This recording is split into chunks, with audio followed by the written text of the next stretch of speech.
if you were launching a brand, you need to be prepared for the fact that like a lot of it's really hard and there's lots of like boring drudgery work that you have to do, especially in the early stages. Like, and especially as a founder, you need to have that resilience and that grit to kind of keep going when you think, oh, it's not worth it. Like, oh, this is going to fail, whatever. Often you will think this isn't going to work. This is a terrible idea. Why have I done this? Especially in the early stages when no one cares about you. And until someone cares, you need to basically have that kind of innate belief that it matters. You know, you care about it and it's going to work. I have made millions and millions of mistakes. I still made loads of mistakes with Collider, but less mistakes because I'd made them before. Like, I have experience taking a business from 0 to 1. So we moved much more quickly than if I had never done anything like this before. I didn't know what suppliers to use. I didn't know what systems to put in place. You know, you're figuring it out on the go. Hey, Harry, thank you for joining me. How are you today? I'm good. How are you? Really good. We met a few months ago, and I think you're working on something that's quite exciting. Do you mind just like giving everybody a little bit of context about what you focus on these days? Sure. So I'm the founder of Collider. We are a mood boosting beer without the alcohol. So we brew non-alcoholic beer and then we infuse it with functional mushrooms and adaptogens to try and give you some of the sensory experience of alcohol. It is different to alcohol, but some of the sensory experience of alcohol, but without the downsides, without the hangovers, without the kind of negative long-term health implications. We're relatively new. We're about 9 or 10 months old now. So we're kind of very early in the journey, but going well so far. I think what's very obvious just from going to the website is that the branding really stands out. Like, I work with many companies in the UK, and frankly, it feels like everybody's kind of copying each other, or at least using the same designer. How did you come up with this super unique branding for Collider? I think, we work with a really great agency called Doozy, who've done a few other really good brands. They did Quarter Proof, which is the kind of mid-strength gin, vodka, tequila. And that's why I hit them up, because I really like the work they did with Quarter. And then I think originally the direction was to go down the kind of music route.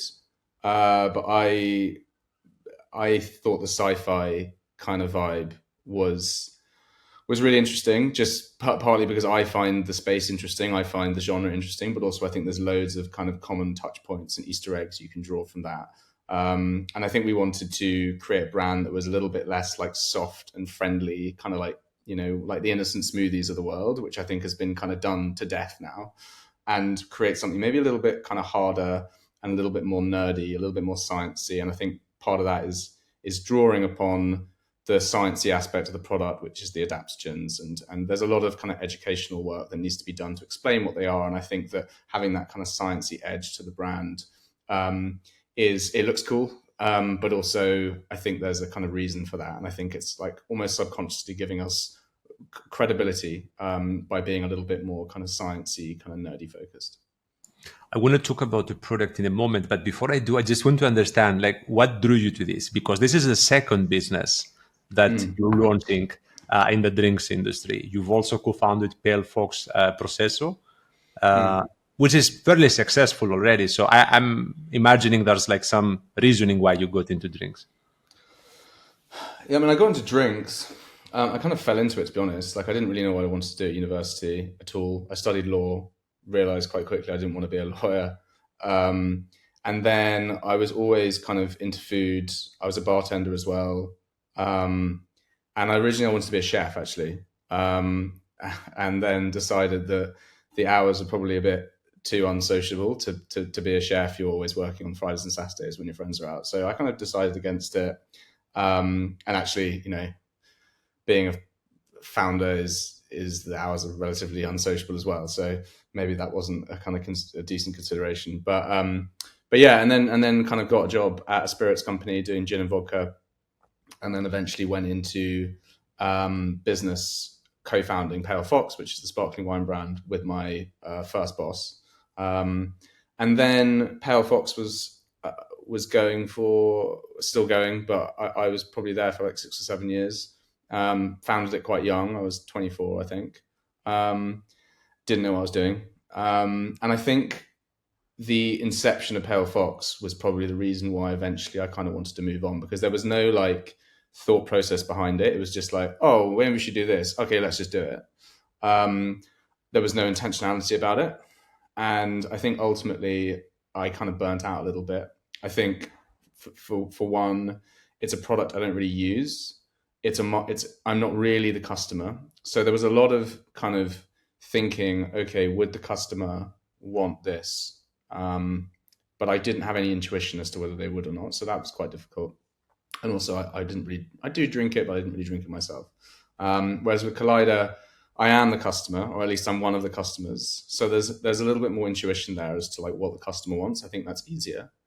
And I think it's a novel product. I think it's solving probably more of a problem than my last business, and I think that is interesting to me.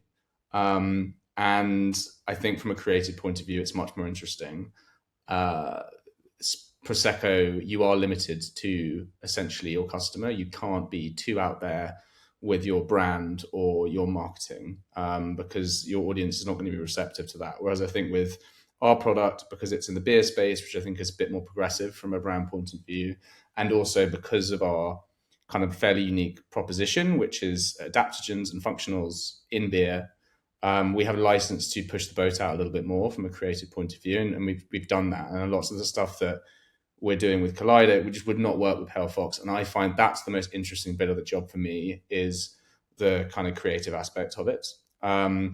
And there would be ideas I'd have with Pale Fox. I'm like, oh, that's a good idea. Oh, wait, no, it's not right. Oh, that's a good idea. Oh, it's not right. Yeah. And with Collider, you go, that's a good idea. Oh, let's do that.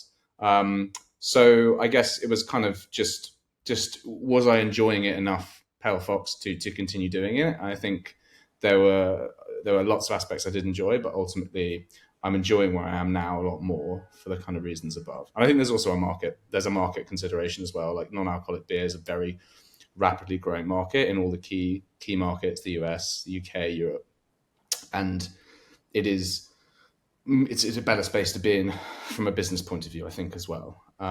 So yeah, I'd say those are the key reasons. I think in the UK, especially, like wellness is huge, right? Like everywhere you look, there's like some sort of like spa or something. Like it's everywhere, basically. It is. I think that people are taking their health much more seriously, and there are millions of new products that are kind of catering to that. People drinking less is a big trend, or at least people moderating their drinking and being more intentional about their drinking. Most people still drink, but I think that lots of people will either not drink during the week, or I think that the assumption used to be, especially in British culture, that like you would go to the pub and of course you would drink. Like there would be no other option. If you were going to the pub, you were drinking a lot probably. Whereas now I don't think that's necessarily the assumption. You can obviously go to the pub and drink a lot, but you can also go and drink nothing, or you can go and you can zebra stripe, which is this thing where you drink an alcoholic beer and then a non-alcoholic beer, or an alcoholic drink and a non-alcoholic drink, and you stay at a kind of good level of drunk, I guess, but without going overboard. So I think the attitudes to alcohol have changed, and there have been lots of products that have catered to those changing attitudes, and we're one of them. And I think we're essentially trying to make that experience of not drinking alcohol more enjoyable, more fun, trying to impart some kind of a sensory experience, as opposed to drinking something that maybe looks a bit like an alcoholic equivalent, a beer, a wine, and maybe tastes a little bit like it, but makes no kind of claims to do anything, and it doesn't do anything. So I think we're just trying to take it that one step further. You mentioned there's a lot of products that kind of try to scratch that itch, but I don't think there's a lot of them that scale to 7 figures in 8 months, which is what you guys did. What do you think made you grow so quickly? I think that the product is relatively novel. We don't exactly have a USP, I'd say, but there are a few other brands doing similar things. But I think there's definitely a problem there that I think needs solving. I think as people drink less, they are increasingly looking for alternatives to give them some kind of sensory boost.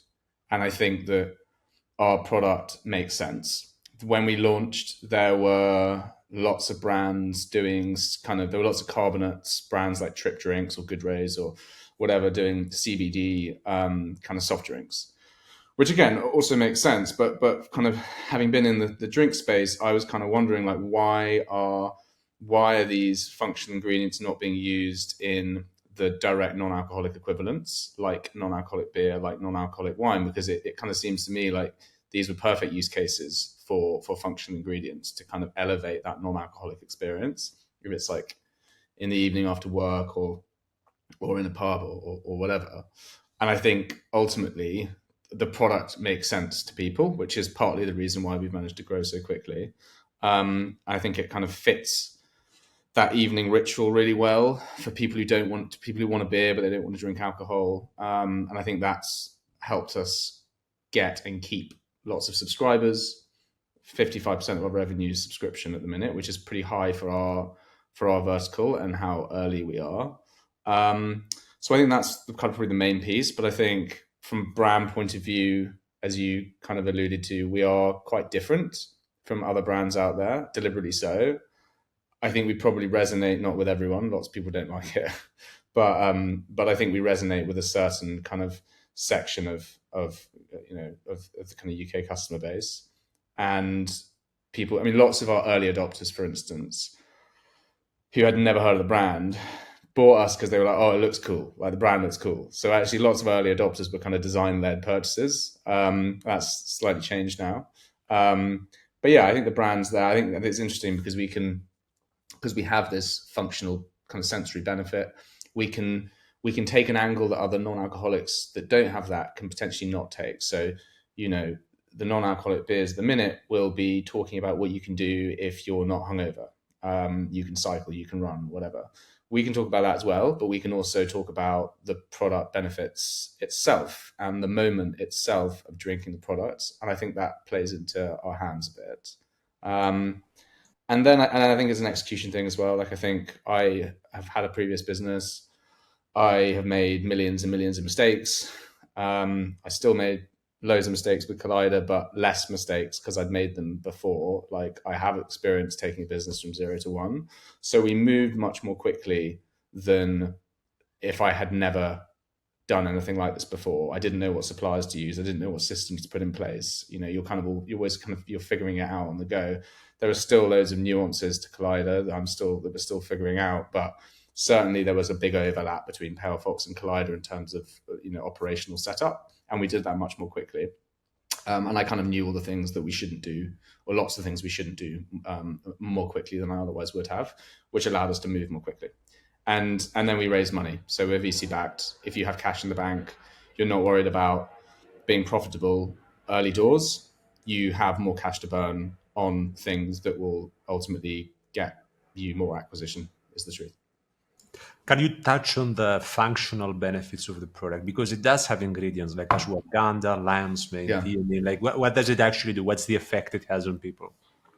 I think that the kind of the overarching effect is to provide a kind of natural, subtle calm. They're all generalist effects, so they actually have quite they work through quite a different kind of array of pathways, and they can do like lots of things, including improving your focus. But I think the key one that we wanted to really promote is the relaxing, the calming benefit.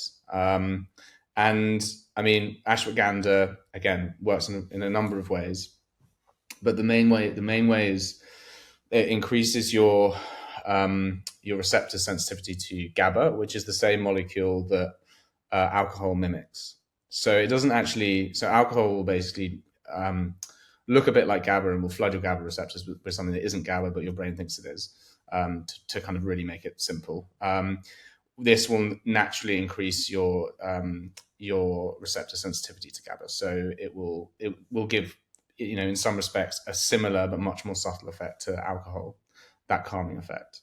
L-theanine reduces cortisol, moderates serotonin. Cortisol is the stress hormone. Serotonin is your kind of well-being and kind of mental stability hormone, I guess. It's kind of not the happiness, not dopamine, which is the happiness hormone. It's kind of your calm hormone. Lion's mane, again, a number of things. It increases production of nerve growth factor, which has been correlated to kind of happiness. It also reduces inflammation. There was an interesting New Scientist article out very recently, which is kind of exploring whether inflammation reduction is the kind of key, along with other things like hormone therapy, for treating depressive illnesses, anxiety. So there's more science that needs to be done on all of them, is the truth. It's kind of, there is some good studies out there, but it's still very early days. But I think holistically, these are the ones that we chose because there was the best science on them, to give that overarching effect of calmness. And we've seen it with our product specifically. 73% of customers have said they feel some form of calming effect, and that varies from mild effect to actually quite pronounced effect in some cases. It is subtle, so there's always going to be people who don't feel it. But I think also the interesting thing is we're not actually adaptogenic beer or functional mushroom beer. We're mood boosting beer. So I think whatever we can use that is effective and regulated and legal, and we will. So there's lots of other things that we can explore, not so much in the UK, but in the US, there's something called Canna, there's Kava, there's obviously THC. There's a new molecule being developed by David Nutt, who owns a brand called Sentia, called Alcorel, I believe it's called, which is essentially a kind of synthetic alcohol molecule without the downsides. Don't know where that's going, whether that's going to ever get approved, but there's lots of work on trying to find alternatives that don't give you the downsides. And I think our kind of long-term aim is to basically produce something that is as effective as possible whilst not giving you the downsides, that is legal, that is regulated. And at the minute, the adaptogens we use are the best ingredients we can right now in the UK. How about calories? Like, does it have calories? Does the beer have calories, or do the adaptogens themselves have calories? The combination, I guess, the final product is what I'm asking. Yeah, it's pretty low in calories. So a can has about 40 calories or so. That's super you low. compare that to an alcoholic beer. It's about anywhere between 3 and 4 times less than an alcoholic beer. So that's another thing. I mean, that's another reason why people actually drink non-alcoholic beers, because of the calories. They know that alcohol has a huge amount of calories, actually, and it's all empty calories. It's not really put to use. It just goes to fat, essentially. So that is one of the key reasons. It's one of the key product description points we put on the website, is low calories, because it is. I didn't really think it was when we went into the business, but it's actually one of the key things people drink our beer for, and other non-alcoholic beers, and going gluten-free as well. Like, we changed our product from being not gluten-free to gluten-free because there was such demand for it, and I didn't realize I knew there were gluten-free beers out there, but I didn't realize quite how much demand there is for gluten-free beer. But there you go. So it looks cool. It makes you feel better without making you like drunk, and it doesn't make you fat. So like, I can see why it's working. And it tastes good. It tastes good as well. But like the one thing that I don't know if this is a thing, actually. I'm not living in the UK, as you know, but at least like in my experience, the people that I do interact with, sometimes there's this perception that it's uncool to not be drinking when you're outside with friends. And you mentioned that the trend is to kind of move away from it, but I'm sure there's still plenty of people that do see it that way. So I guess my question is, like, how do you fight that perception?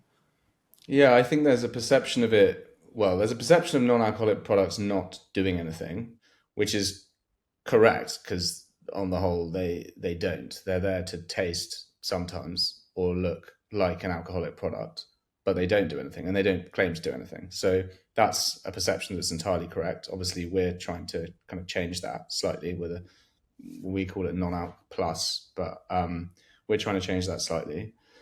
There's the bit about it not being cool. I think there's definitely, we still have it, even though people it's less so, but there's still a pressure to drink, and non-alcoholic product. And if you're not drinking, I think that can be seen as, not cool, or sometimes people are suspicious of non-drinkers. I think if you're in a group of people who are at the pub and they're all drinking alcoholic beer, and there's one person not drinking, you're kind of, I guess you're in a way, you're outside of that. You're outside from a kind of behavioral point of view. You're outside of that group. Everyone else is engaging in an activity. You're not engaging in that activity, and therefore, in some ways, you're an outsider. And I think people are getting better at accepting non-drinkers, which, it shouldn't be difficult. Like it's one of the few drugs on the planet where if you say you don't drink, you're asked like why. If you said you weren't doing a class A drug, no one would ask you why. But for some reason, alcohol has that kind of, I guess it's just some social convention over the years that is ingrained in our kind of way of thinking. I think that's changing. But nonetheless, I think there is definitely a kind of wariness about people who aren't drinking. And I think that then trickles down to non-alcoholic products, because it's kind of like, oh, well, it's just not the real thing. So I think the best products out there are best non-alcoholic products are products that try and kind of follow their own path and don't pretend to be necessarily the same but less than the alcoholic equivalents. So Seedlip was a really good example of this. Like they were never saying that they were a non-alcoholic gin. They were always saying they were a non-alcoholic botanical spirit. They were trying to be something slightly different. You've got brands like Mother Root, who are a non-alcoholic aperitif. They're not trying to be a spirit. They're trying to be something completely different. They use vinegar and ginger, and it tastes really punchy, but it's not but it's a different product. It's something you wouldn't really see with alcohol in it. It's trying to go in a complete different direction, and I think that's really impressive. And then with our product, yes, we taste like a beer, but then we're trying to do something different with respect to that sensory experience. And trying to, I guess, instead of having a product that is like the alcoholic product, but literally less without the alcohol, we're trying to be like the alcoholic product, but different. So they're kind of not necessarily, there's not such a hierarchy to them, I guess. So that's from a product point of view. And I think from a brand point of view, partly the reason for starting this business is I looked to the non-alcoholic beer brands in the space. And there are some good brands and there's some good operators in the space. There's no doubt about it. But for me personally, there was nothing that actually resonated with me that I thought was akin to some of the really cool brands you see in the alcoholic kind of craft beer industry, the Beavertowns, the Deyers, all of that. I didn't think there was anyone doing that in the non-alcoholic beer space. It all felt quite neutral and quite safe. So I think, part of the brand exercise here is to try and make a cool non-alcoholic beer, is the truth. And I appreciate that it doesn't sound very cool saying that. But that is, at its core, the brand exercise we're trying to do here. Based on this conversation and the previous conversations we've had, you clearly do think things through, and you are very intentional, I guess, about how you go about things. So do you have any advice for somebody that would be looking to launch their own brand? Like, how would you advise somebody to basically structure things in a way that is intentional, the way you've done? I think that if you were launching a brand, specifically if you're launching a drinks brand, but I guess it could apply to any brand, you need to know, I think you need to be prepared for the fact that it's really hard and really difficult. And when you look at a startup, I think it's really easy to look at the output, and you look at the product launches, and you look at the photo shoots, and you look at the activations. And I think there could be a tendency to believe that it's all just like people in a room having a good time. And that is, a lot of the time, it is true. I think there are different atmospheres at startups than there are at kind of big corporate officey jobs. But nonetheless, a lot of it's really hard, and it's really hard work. And I think, you get worked harder probably in a slightly different way than you would at kind of an office job. But it's really difficult. And there's lots of boring drudgery work that you have to do, especially in the early stages, and especially as a founder. Most of my time is sat at a desk, doing lots of boring stuff, doing the stock counts and doing the financial forecasts and doing month ends and making sure all the back end is there, because the back end is like equally as important to the front end in terms of like success for a business. So I think if you were going into it, I think the first thing I'd say is like prepare to do lots of stuff that you don't want to do, and maybe you have that in your existing job, and that's fine. You can continue doing stuff you don't want to do. Constantly like try and question like why something isn't working, and do that really quickly. Like the most important thing when you're starting is you're never gonna be able to prepare enough. You want to launch basically as quickly as is practical, and then learn on the job, and then ensure that you have some kind of either it's like will be an innate within your personality. You always wonder why things don't work and how to improve them, or you have some kind of system in place to identify like what the bottlenecks are, what's not going right, and how do we fix this as quickly as possible and efficiently as possible. Even in the last year, I had experience. I launched this business. There were like millions of things that I didn't expect that weren't going right. And it's like, how do you act on them and iterate on that and improve and improve and improve? And that's pretty much what you're doing. That is like the job. That is your job as a founder, is basically you're identifying problems and you are solving those problems as efficiently as possible. And I'd say that's what I would say. And then also know that there you won't have any other systems, you won't have any other security in place. You're taking a risk, and you need to have a certain amount of resilience, because there's no one else really in your boat. You can have a co-founder, which I think helps a lot. Having a co-founder in the early stage especially helps a lot, because there's someone else in that boat. There's someone else on that mental journey with you. Personally, I find it really difficult starting this business because especially at the start, before you got kind of a team, and even when you do have a team to some extent, you're the only real person in your position. You can talk to family, you can talk to friends, but you're the only person who really is feeling what you're feeling. There's no one who you can really empathize with you, and that's difficult kind of mentally. And I think you need to have that resilience and that grit to kind of keep going when you think, oh, it's not worth it, like, oh, this is going to fail, whatever. And you'll get that thought a lot. You'll always think, not always, but often you will think, this isn't going to work. This is a terrible idea. Why have I done this? Especially in the early stages when no one cares about you. Like you're not a big thing. Like you're a tiny little entity, and no one cares. And until someone cares, you need to basically have that kind of innate belief that it matters. You care about it and it's going to work. What's the best way for people to try Collider? It's available on the website, and where else? Yeah, it's available on the website. So website's drinkcollider.com. And then if you're out and about, mainly in London, we're in Dishoom. We're in Dishoom across the UK. We're in Hoxton Hotels. We're in Home Slice. You can get us on Deli, which is an online kind of craft food marketplace. And then, variety of other independents around the UK. Anything exciting on the horizon for either Collider or like you personally? For Collider, we're gearing up for a fundraise at the end of this year.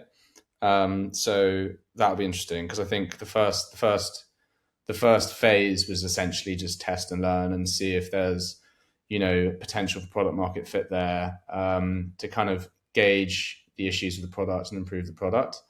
And the next fundraise will be about like expanding on what we've learned and trying to really scale this into like a real business, as opposed to like a little thing, which it is currently. So that's what we're doing. And then we've got some exciting product launches, some of which I can't talk about. We're looking to launch Keg, which will be interesting. So that means you'll be able to get it in taps, in pubs and bars, which is kind of, for me, that's like that when I started this, that was the thing I wanted to do the most, is be able to walk into a pub or a bar or a restaurant and get a pint of Collider, and that's what's happening at the end of this year. So that will launch into kind of select venues in a couple of months. And yeah, I guess that would be it really. Ultimately the aim is to get into the US, and whether we can do that with the next fundraiser or not, I don't know. But that will be like really key for us, because the US market it's huge anyway, but for non-alcoholic beer and for functional ingredients, certainly they're ahead of the curve. And I actually think there's probably more brand affinity with the US market than there is the UK market, interestingly. So that will be on the horizon as well. How quickly we can do that, I don't know. Awesome. Well, Harry, thank you for taking the time to record with me today. It was a really good one. No worries. Thanks a lot.